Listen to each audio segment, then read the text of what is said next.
Joining us now, Democratic Senator Chris Coons of Delaware. He's a member of the Foreign Relations and Judiciary Committee. Senator, thanks for being with us this morning.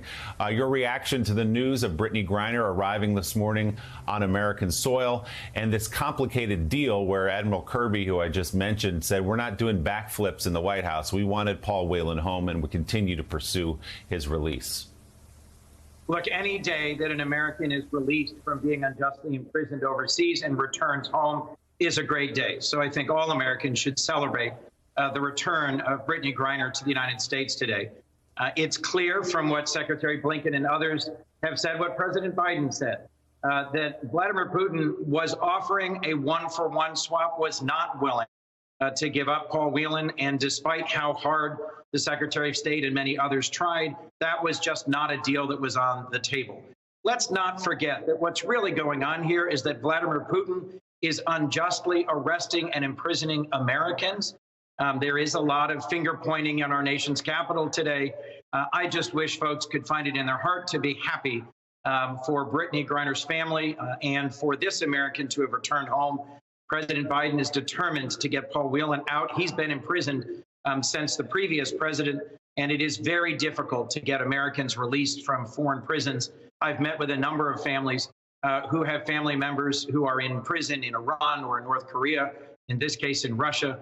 And I think the president, the Secretary of State, many others have done great work to get Brittney Griner returned to the United States today. Senator Coons, obviously the Whelan family has been extremely gracious about Brittney Griner coming home without Paul.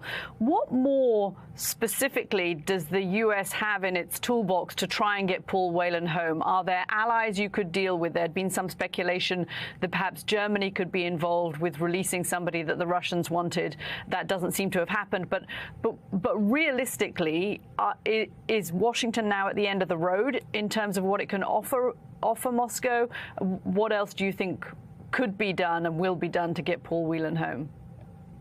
Well, look, let's first recognize that in the middle of Russia's brutal invasion and occupation of Ukraine, it's remarkable that there was any exchange that happened here. I don't think we're out of options for pursuing the release of Paul Whelan, a Marine who has been unjustly imprisoned for a number of years now in Russia. As you mentioned, Caddy, we could turn to our ally Germany.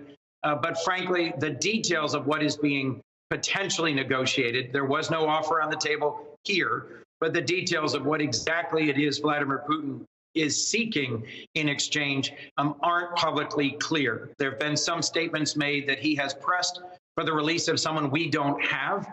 That always complicates any sort of a prisoner exchange.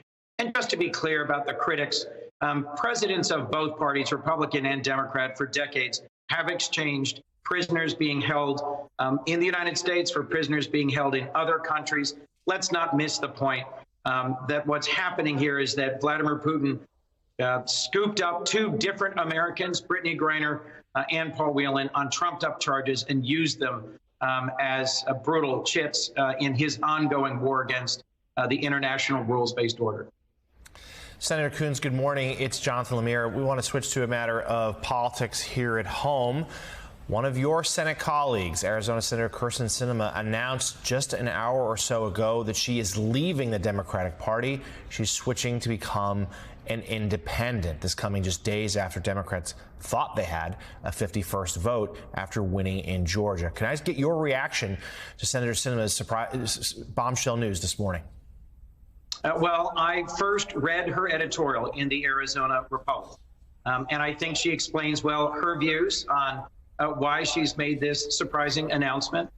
What I'm relying on is her quote, which is, "I'll get up, go back to work, and nothing much will change." I look forward to continuing to work with her. She has been an incredibly effective legislator who was at the very core of getting two of the important bipartisan wins of this last year.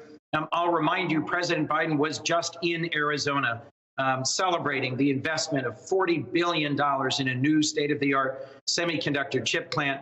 And Senator Sinema was critical to the infrastructure bill, one of the biggest and most important legislative successes of the last 2 years, and contributed to the CHIPS and Science Act, which is going to bring advanced manufacturing and in particular semiconductor chips back to the United States and back to Arizona.